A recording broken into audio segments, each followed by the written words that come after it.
m'appelle Gilles Artigot, je suis un auteur 100% indépendant, je suis l'auteur du livre Hit, Chronique d'un fauve dans la jungle alimentaire. Et je dresse dans ce livre un constat assez noir de notre alimentation moderne. Notre alimentation toxique qui nous provoque des cancers et des maladies chroniques. Et je dresse aussi tout un panel peut-être pas de solutions, mais de propositions pour revenir à une alimentation plus simple et plus naturelle pour préserver notre santé. J'ai mené des enquêtes dans le milieu industriel, dans l'élevage aussi industriel. Je me suis informé par différentes sources, et notamment un professeur oncologue français qui s'appelle Pierre-Marie Martin, qui est un spécialiste des perturbateurs endocriniens et des cancers hormonodépendants, le cancer du sein, le cancer de la prostate. Ça tombe bien, c'est les cancers les plus populaires et qui dresse lui aussi un constat dramatique de la situation actuelle. Ce qui m'a le plus marqué, c'est les conflits aujourd'hui qui gangrènent les services de la santé, les organisations sanitaires gouvernementales, celles qui donnent l'autorisation à certains produits, certains médicaments d'être sur le marché, et des conflits d'intérêts qui gangrènent le monde politique. C'est surtout ça en fait qui m'a mis en colère, hormis le fait que la nourriture qu'on mange aujourd'hui, qui est faite essentiellement à base d'aliments transformés, d'additifs alimentaires chimiques qui nous empoisonnent, les antibiotiques qu'on retrouve dans la viande, toute cette exploitation, je dirais, qui est immorale, toute cette exploitation qu'on fait de nos animaux d'élevage. Donc il y a beaucoup de choses qui m'ont révolté dans ces enquêtes. J'ai des bases de nutritionniste et c'est quelque chose qui m'intéresse depuis que j'ai 18 ans. Mais j'ai appris sur des bases qui sont aujourd'hui fausses, hein, notamment la surabondance de protéines animales, la starification du lait, des produits laitiers, les compléments alimentaires pour sportifs. Et c'est en fait, je suis arrivé un peu par hasard dans le domaine de l'élevage industriel, parce que j'ai été amené à visiter de façon non conventionnelle des élevages industriels. Et ce que j'ai vu m'a fait prendre conscience de ce que je mangeais. À l'époque, beaucoup de volailles, de viande rouge, de porc, hein, le jambon. Hein. Le jambon puré, le plat préféré des enfants, les steaks hachés. Et là, je me suis rendu compte qu'il y avait quelque chose en fait qui me convenait pas. Du jour au lendemain, je suis plus arrivé à manger de la viande, par exemple. Donc, il a fallu que je trouve par moi-même des sources d'informations. Et c'est pour ça que j'ai commencé à m'intéresser à tous les courants végétariens, végétaliens, crudivores. Et ça m'a ouvert des perspectives au niveau de mon monde alimentaire. J'ai amorcé ce changement en fait par ces enquêtes-là.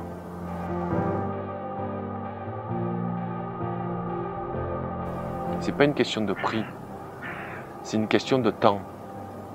Si les gens n'ont pas le temps de s'informer par eux-mêmes, de sortir de ce dogme qu'on nous envoie avec la télé, les médias mainstream, s'informer par eux-mêmes, prendre le temps de cuisiner, prendre le temps d'aller sur les marchés paysans, de sourcer les bons aliments qui sont importants pour leur santé. Si les gens pensent que ça coûte cher, moi je leur dirais que c'est faux, qu'il faut qu'ils changent de mode alimentaire, qu'ils adaptent leur budget à ce qu'ils mangent. Et là, ils se rendront compte que c'est pas plus cher de bien manger de préserver sa santé, au lieu d'être, de s'intoxiquer au quotidien, et puis de se rendre malade, et puis surtout rendre malade nos enfants. C'est ça qui est dramatique aujourd'hui. Pour les gens de ma génération, je vais avoir 50 ans. J'ai été élevé, j'avais pas de fast-food, j'ai pas bu de coca, etc. J'ai été préservé, je dirais, de toute cette nourriture toxique. Les enfants aujourd'hui, on l'a vu, on monte sur le téléphérique, on est sur les hauteurs de Grenoble. Il y a des coca de partout, il y a des glaces, voilà, toute une nourriture toxique que des gamins qu'on voit, hein, qui visitent en fait le donjon, ils consomment ce type de produit. Donc ils s'intoxiquent de plus en plus jeunes. Il ne faut pas que les parents le laissent faire. Maintenant, c'est un choix personnel. Moi, je suis personne pour dire il faut manger ci, il faut manger ça. Par contre, j'ai la légitimité de dire attention, ça c'est dangereux, parce que je me suis informé par moi-même. Avec ma compagne, on a passé 3 ans à faire ces enquêtes, à écrire ce livre. On passe beaucoup de temps sur les routes en France pour faire des conférences, pour apporter notre message. Donc je suis ni un diseur de bonnes paroles, ou encore moins un gourou, mais je délivre ce message aux parents. Si la santé revêt une importance principale, si on veut que nos enfants soient en santé, il faut que l'alimentation reprenne la place qu'elle n'aurait pas dû quitter. C'est-à-dire une de mes préoccupations principales, ce qui n'est pas du tout le cas aujourd'hui.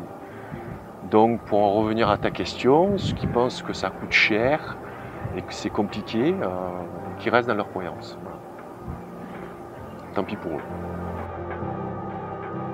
J'ai évolué dans le monde de la musique, donc j'ai mis à profit mes connexions que j'avais dans le monde musical pour faire des entrevues avec des rockstars, et notamment dans le milieu de la musique heavy metal, du rock. J'ai été amené à rencontrer des gens très conscientisés, malgré l'image qu'ils peuvent donner sur scène ou qui peuvent donner l'image publique qu'ils peuvent donner. C'est des gens qui ont mon âge ou plus âgés, hein, ils sont 100 ans, et qui ont pris conscience que l'alimentation est importante, notamment lorsqu'ils sont sur la route. Et ça me donne l'occasion de leur préparer certaines recettes, de leur amener à manger, parce que c'est pas facile lorsque tu es sur la route de bien t'alimenter. Et ça m'a donné l'occasion de faire des entrevues assez intéressantes. Je pense notamment à celle avec le rappeur Shuriken du groupe IAM, qui fait un constat dramatique sur l'impact de la publicité alimentaire sur les enfants. Et il me dit la chose très juste, il me dit prends un enfant avec toi et tu l'amènes au supermarché, tu verras ce qu'il va vouloir acheter, c'est ce qu'il aura vu à la télévision. Ce qu'il aura vu à la télévision. Qu'est-ce qu'il voit à la télévision? Il voit des publicités. Voilà. C'est pas des publicités pour la camomille ou les brocolis, hein. C'est de la publicité pour de la nourriture toxique. Et cette nourriture-là nous intoxique petit à petit. C'est pas mortel, on ne tombe pas raide mort. Bon, à moins qu'on mange un McDo avec une bactérie E. coli dans le steak haché. Mais c'est de l'intoxication à petit feu. C'est la même chose que la cigarette, en fait. C'est vendu en vente libre, il y a marqué fumer dessus, on l'achète quand même, parce qu'on est drogué, donc on a cette addiction à la cigarette, on va acheter, on va fumer. 80% du prix du paquet de cigarettes va à l'État. Pourquoi? Pour financer notre sécurité sociale, donc avec l'argent de nos impôts. Pourquoi? Pour soigner les gens qui vont être malades à cause de la cigarette. C'est la stratégie du doute. Tu sais, la stratégie du doute, ouais, on n'est pas sûr que l'aspartame c'est cancérigène. Hey, wow, réveillez-vous. C'est des études en fait qui sont menées, c'est des études qui sont menées à titre privé par des industriels qui vont montrer des études à ces organisations sanitaires gouvernementales en leur disant l'aspartame, regardez, c'est pas dangereux. Et tu vas avoir des chercheurs intègres, indépendants, mais il y en a de moins en moins parce qu'aujourd'hui le gouvernement ne finance plus la recherche. Donc ces gens-là vont travailler dans le privé. Et mon père me disait, tu sais, on ne mord jamais la main qui te nourrit. J'ai commencé à travailler avec lui, j'avais 20 ans dans son imprimerie. Et j'ai toujours été un peu rebelle. Puis je trouvais que j'étais exploité, tu vois, que Donc il me faisait lever trop bonheur, il me faisait trop travailler. Il me disait, ben, si tu n'es pas content, va travailler ailleurs. En tout cas, ne mords pas la main qui te nourrit. Et ça m'est toujours, c'est une phrase qui m'est toujours restée. Donc je me demande aujourd'hui, je pose la question, est-ce que nos médias sont indépendants? Quand on sait qu'ils délivrent des messages de santé, il faut intervenir des nutritionnistes comme Cohen, Jean-Michel Cohen, qui est payé par des industriels faire la promotion du lait. Il faut pas se cacher de ça. Il faut dire en fait nos conflits d'intérêts lorsqu'on veut être juste, lorsqu'on dit des choses sur l'alimentation. Donc nos médias sont pas indépendants parce que la publicité finance les médias. Nos politiques sont pas indépendants parce que pour arriver là où ils sont financés. Et puis il y a des lobbies industriels qui sont là pour faire passer des lois, pas pour nous protéger nous, pour faire passer des lois pour, je dirais, faciliter le chiffre d'affaires des industriels au détriment de notre santé. Je crois qu'on vit dans une jungle alimentaire. Bon, c'est très métaphorique, tu as compris. Le fauve, pourquoi? Parce que je pense qu'aujourd'hui, on doit retrouver notre instinct animal.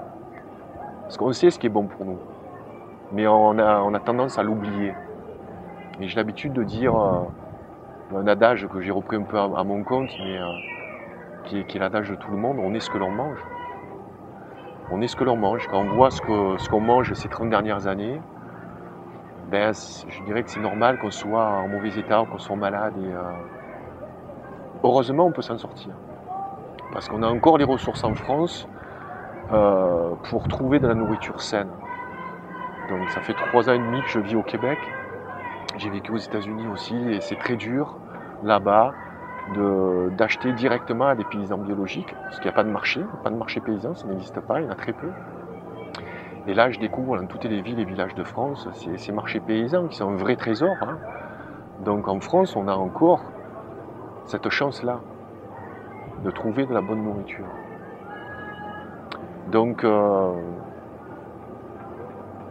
fauve dans la jungle alimentaire, c'est une image de notre société aujourd'hui, parce qu'il faut toujours se battre pour ses convictions profondes. Si tout le monde pouvait se battre tous les jours pour ses convictions profondes, peu importe quelles qu'elles soient, je pense que le monde irait un peu mieux. Il faut arrêter de faire, comme disent les chums québécois, les chialeux, tu sais, de s'apitoyer sur notre sort. Hey, on vit une époque formidable quand même. Donc il faut se battre avec les armes qu'on a aujourd'hui. Et la meilleure des armes, c'est Colin Serrault qui disait ça, le boycott. On peut choisir ce qu'on mange. Donc on a réellement un pouvoir par rapport à notre santé pour soi, sans avoir l'ambition de changer les choses à grande échelle. Mais on a cette arme-là. Moi, j'ai choisi de plus manger au fast-food, plus consommer du Coca-Cola ou ce genre de choses. C'est pas pour ça que je me fais pas des écarts. Un jour par semaine, j'ai mon jour off, tu vois, où je me fais plaisir. Tu vois, les bonnes viennoiseries françaises, tout ce qui est pas forcément bon pour notre santé, mais bon pour notre tête. Parce qu'il faut garder toujours cette notion de plaisir. Donc il faut garder ça en tête et il faut choisir vraiment nos aliments, choisir là où nous allons les acheter. Tu vois, par exemple, je trouve que les supermarchés ont cassé le lien social qu'on avait dans les villes et les villages. Ont cassé le petit commerce. Le réflexe qu'on a d'aller au supermarché parce qu'on trouve de tout, ça nous a été vendu encore par les Américains dans les années 50-60, où on nous vendait l'idéologie des supermarchés. On voit ce qui en résulte aujourd'hui. Donc c'est faire un retour en fait aux vraies valeurs. Mais pour ça, il faut dans un premier temps s'informer, prendre du temps et replacer notre alimentation au cœur de nos priorités. Alors mes conférences se passent très bien. Je suis très surpris de l'engouement autour de ces conférences-là parce que c'est un message qui n'est pas forcément facile à entendre. Mais j'ai essayé donc de faire des conférences avec un environnement un peu théâtral, avec une petite mise en scène. C'est pas austère avec juste un bureau et puis un micro et une salle éclairée plein feu. Donc j'ai voulu un peu mettre un peu d'artistique là-dedans. mais les propos restent toujours sérieux et puis les gens ressortent de là avec, avec une envie, tu vois, l'envie un peu de bouger, ils ont peut-être un peu plus confiance, tu vois, leur pouvoir individuel, leur pouvoir d'achat. C'est une belle surprise en tout cas, d'être revenu en France pour faire ces conférences dans beaucoup de départements, beaucoup de villes. Mon ambition, c'est vraiment d'aller dans tous les départements. Ça fait 4 mois que je suis revenu, c'est la 24e conférence. Et ça va continuer, je pense, jusqu'à la fin de l'année. C'est important d'aller délivrer, tu vois, un message au niveau local. Parce que bon, les réseaux sociaux, j'y crois beaucoup. Ce qui explique le succès du livre, c'est aussi les réseaux sociaux, notamment Facebook. Donc il n'y a pas que du mauvais dans ces réseaux sociaux. Hein. Ça nous a permis de nous rencontrer aussi. Voilà. Et par contre, les conférences au niveau local, comme je parle beaucoup de l'importance du local, au niveau de la production des paysans, au niveau du lien social, au niveau des connexions qu'on a avec les gens qui habitent la même ville ou la même région. Donc c'est important pour moi d'aller à la rencontre de ces gens-là. Alors il va y avoir une version en anglais de Hit qui va sortir le mois prochain, qui a été en fait traduite pour, je dirais pour déjà les musiciens qui participent au livre, donc je n'ai pas pu leur envoyer. Donc au départ, avec mon éditrice, on s'est dit, bon, on va faire cette version en anglais. Et il se trouve qu'on a eu beaucoup de contacts de coéditeurs qui ont voulu participer à la version donc, de ce livre. Mais avec ma compagne, on a vraiment un fort désir d'indépendance. Donc il faut savoir qu'on fait tout nous-mêmes, et que ce soit la fabrication du livre, bon, on n'a pas imprimé nous-mêmes, mais on a surveillé la fabrication. On s'occupe de la distribution, tu vois, c'est un livre qui est dur à trouver, parce qu'il n'est pas sur des sites comme Amazon, donc on va peut-être le mettre d'ici cet été, mais on a voulu garder aussi cette version anglaise pour pouvoir également la distribuer par nous-mêmes. Et pour que le message en fait se diffuse, je dirais un peu plus largement, parce qu'on voit que c'est un message qui touche beaucoup de monde, c'est des enquêtes qui ont été menées en France et au Québec, mais la problématique est européenne et puis aussi nord-américaine. C'est la même problématique. Donc on est très content qu'il y ait cette version qui sorte cet été. Lorsqu'on prend conscience de la toxicité de notre alimentation, on peut être effrayé, on peut être perdu. Mais il y a des choses simples à faire. C'est déjà diminuer, voire supprimer tout ce qui est aliments transformés. Donc là, c'est les plats préparés, c'est les gâteaux, c'est tout ce qui est dans des paquets avec une étiquette, quoi, tu vois. Donc d'aller vers de la nourriture simple, donc réapprendre à cuisiner, à faire des gâteaux, à s'intéresser aux crus aussi. On peut manger des légumes crus, on peut manger beaucoup de fruits crus. Tout ça, c'est très bon pour notre corps parce qu'on a un corps qui est beaucoup trop acide. Hein. Et la nourriture crue permet d'alcaliniser notre corps, boire beaucoup d'eau, éliminer tout ce qui est soda, tout ce qui est fast-food. C'est quand même assez simple à faire. Il y a une vraie addiction sur le Coca-Cola, j'en conviens. Mais lorsqu'on sait les ravages que ça peut faire, notamment par rapport aux enfants, on se doit quand même de diminuer sa consommation, voire de l'arrêter progressivement. Donc il y a des réflexes vraiment basiques à avoir, et de rajouter de l'alimentation vivante dans son bol alimentaire, de rajouter de la germination, des noix, des légumes crus, des fruits, manger beaucoup de fruits. Le matin, avoir un petit réflexe santé avec un jus de citron, avec juste un peu d'eau chaude, avant le petit déjeuner, ça permet déjà de réveiller son système digestif et de détoxifier. C'est des petits réflexes centrés, il y a des petits trucs. Mais mon livre, c'est plus une réflexion sociétale aussi, sur les problématiques de la société aujourd'hui, que simplement un livre de conseils diététiques. Hein. Il ne faut pas que les gens s'attendent à avoir tu vois, un régime type, où déjà je ne parle pas de régime, je parle de mode alimentaire, Après, les solutions sont multiples. On peut se diriger vers le végétarisme, le végétalisme, le crudivorisme, rester omnivore, mais diminuer sa consommation de viande. On mange de la viande, du poisson, du poulet, du jambon, à tous les repas. À tous les repas, c'est-à-dire tu vas dans les restaurants, c'est viande ou poisson. T'as pas viande, poisson, légumes. Quelquefois, il y a les plats végétariens. Mais on peut avoir de bons repas avec des légumineuses ou essayer de faire des repas juste à base de cru. Essayer de déjeuner le matin rien qu'avec des fruits. Puis essayer des jus aussi. Des jus qui sont concentrés de légumes, concentrés de nutriments. Il faut que les gens comprennent, on est ce que l'on mange. Donc si on mange vivant, on est plus vivant, on est plus en forme. Si on mange de la nourriture toxique, 50% de notre dépense énergétique va être pour digérer la nourriture toxique que l'on mange. C'est complètement illogique. Donc en plus de ça, on fragilise tout son système immunitaire. Donc si on mange vivant, on va renforcer son système immunitaire. On va être moins malade ou acquérir plus vite. Voilà. Ça aussi, on l'a oublié, notre corps s'auto-guérit. On se coupe, donc notre corps se cicatrise. Ben, c'est la même chose à l'intérieur. On a cette capacité d'auto-guérison. Encore faut-il qu'on lui donne le bon gasoil, les bons ingrédients pour qu'il ait cette capacité de se régénérer. C'est un mot de Thierry Casasnovas, ça, se régénérer. J'aime beaucoup ce garçon. Et, je trouve qu'il y a des messages très positifs avec Irène Grosjean, avec le professeur Henri Joyeux. Il y a des gens quand même qui sont remarquables, qui ont un discours pas forcément, disent pas forcément les mêmes choses, mais au moins c'est un discours non conventionnel qu'on n'entend pas dans les médias. Ça m'intéresse. Moi, tout ce qu'on n'entend pas dans les médias, même si je ne suis pas d'accord, ça m'intéresse.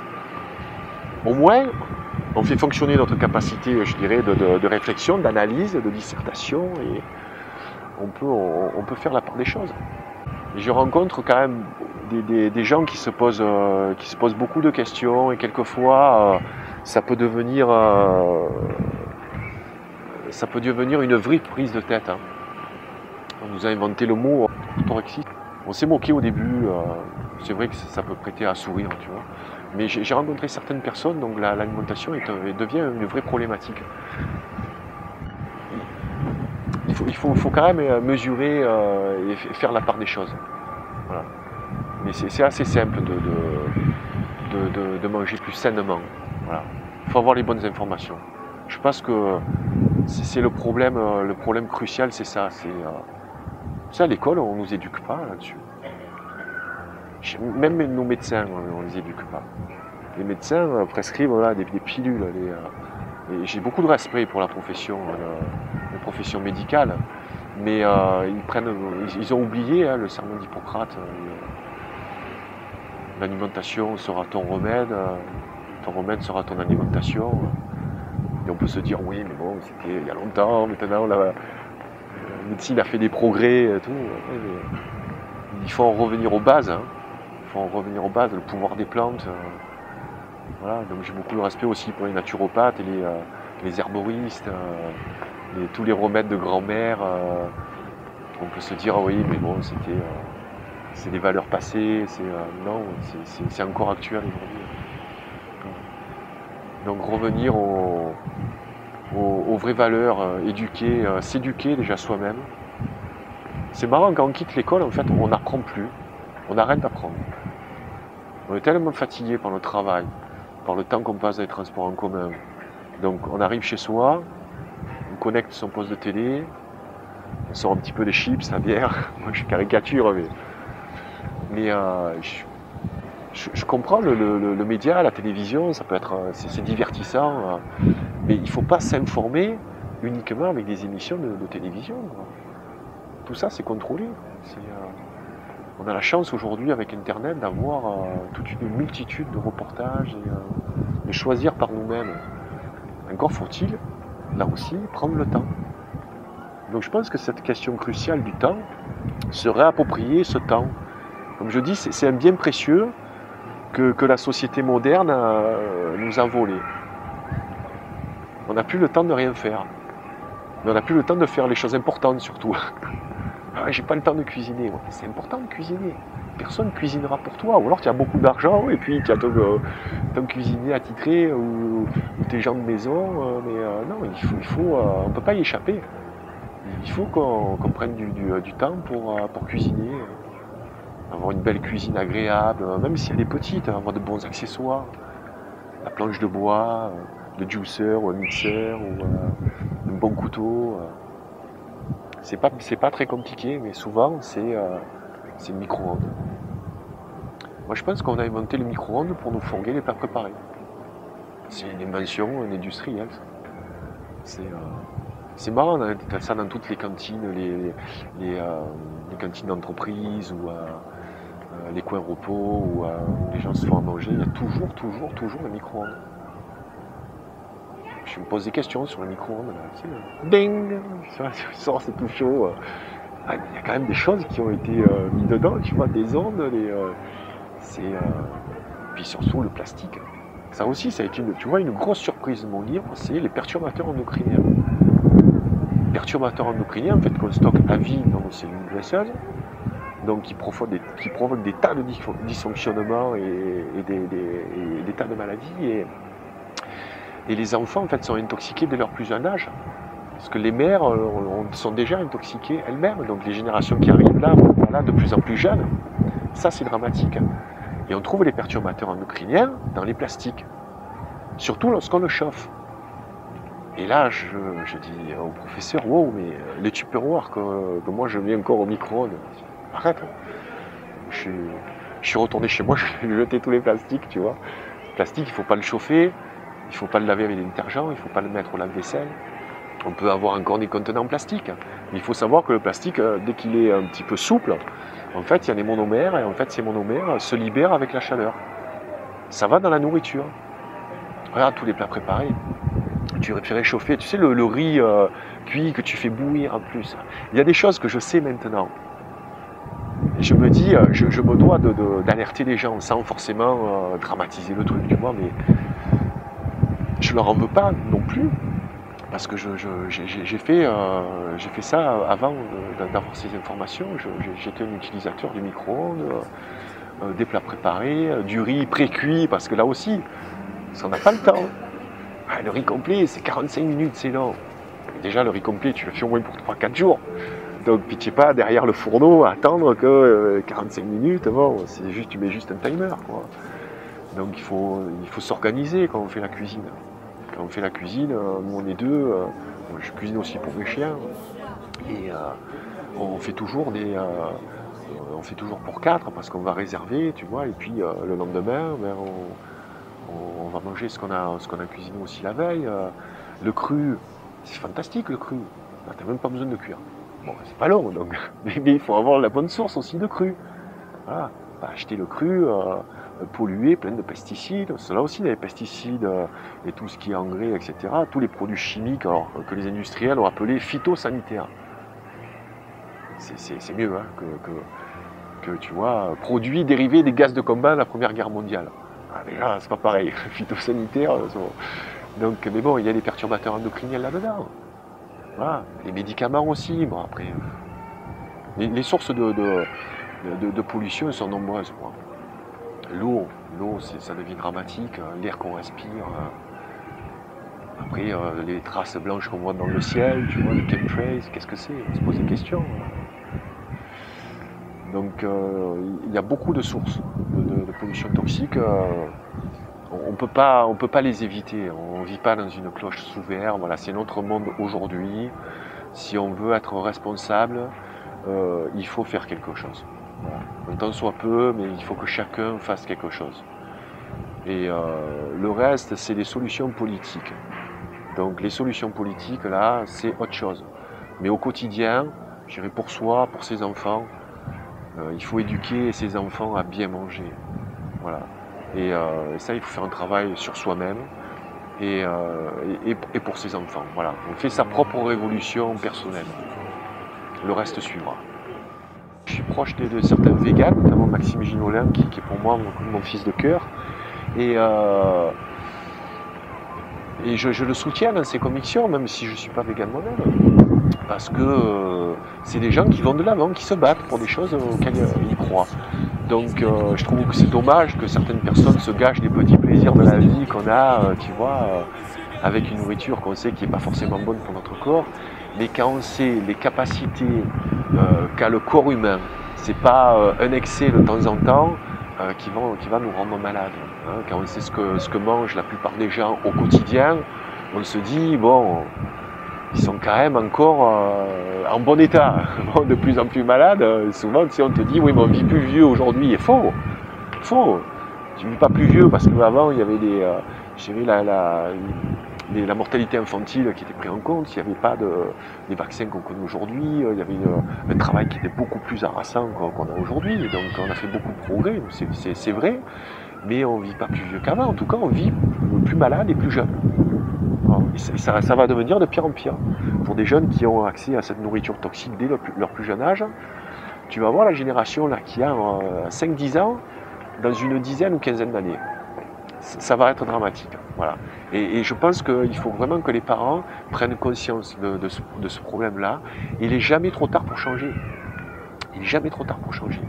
Donc on peut amorcer son changement. Voilà, j'ai l'habitude de dire que HIIT, c'est une petite graine, tu vois, qui ne demande qu'à germer.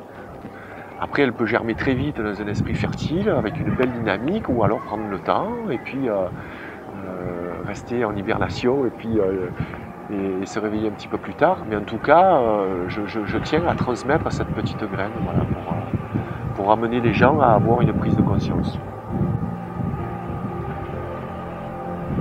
Donc manger vivant, manger plus de vivant, pour être plus vivant. C'est simple.